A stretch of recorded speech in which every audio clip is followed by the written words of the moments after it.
Hello students, in today's class we are going to discuss kinematic link और element। चलिए देखते हैं क्या होता है kinematic link।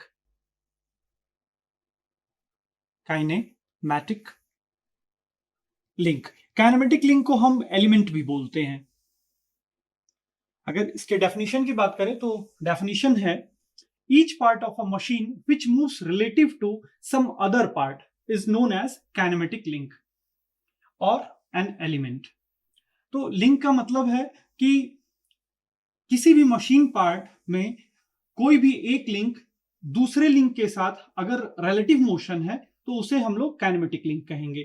काइनेमेटिक लिंक का मतलब ये नहीं है कि केवल सिंगल पार्ट हो, काइनेमेटिक लिंक का मतलब है कि मोर देन वन पार्ट भी हो सकते हैं। तो चलिए उसे समझने के लिए हम लोग रेसिप्रोकेटिंग स्टीम इंजन देखते हैं।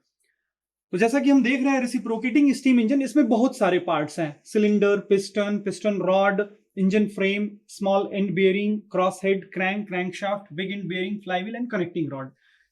तो बेसिकली इसे अगर हम लोग देखें तो यहाँ पे 4 लिंक हैं। इसमें डिफरेंट डिफरेंट पार्ट्स मिल करके एक लिंक बने हैं, और जो डिफरेंट डिफरेंट पार्ट्स मिल करके एक लिंक बने हैं उन पार्ट्स के बीच में कोई भी रिलेटिव मोशन नहीं हो रहा है। तो चलिए अगर बात करें हम लोग लिंक 1 की, तो पिस्टन, पिस्टन रॉड और क्रॉस हेड मिलकर के लिंक 1 बना है, केवल एक लिंक। सो लिंक 1, लिंक 1 कौन कौन से पार्ट से मिलकर के बना है? Piston, piston rod and cross head. उसके बाद अगर लिंक 2 की बात करें तो ये देखिए, ये हमारा कनेक्टिंग रॉड है। Connecting rod, small and bearing और बिग एंड बेयरिंग मिलकर के हमारा लिंक 2 बना है।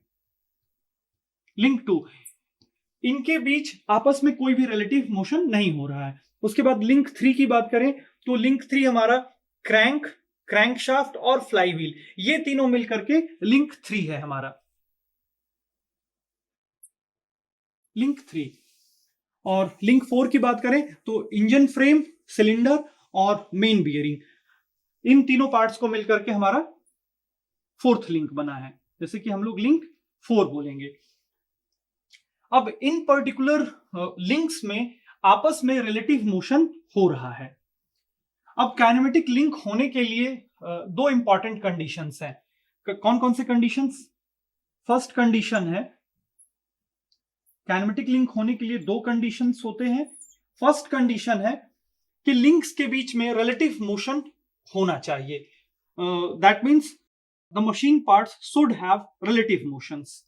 तो लिख सकते हैं यहां पे हम लोग कि it should have relative motion, it should have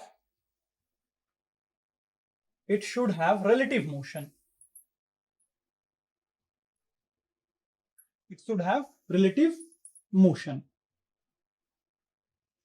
जो सेकेंड इंपॉर्टेंट कंडीशन है काइनेमेटिक लिंक होने के लिए वो है link must be a resistant body.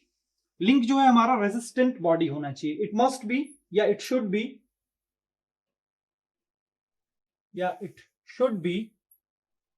Resistant body, resistant body. Resistant body का मतलब होता है ऐसी बॉडी जिसमें नेग्लिजिबल डिफॉर्मेशन हो और बिना किसी डिफॉर्मेशन के वो फोर्सेस को ट्रांसमिट कर पाए। So these two conditions are very important. It should have relative motion, link should have relative motion, and link should be a resistant body. So this is the basic definition of kinematic link. That's all in today's class. Thank you.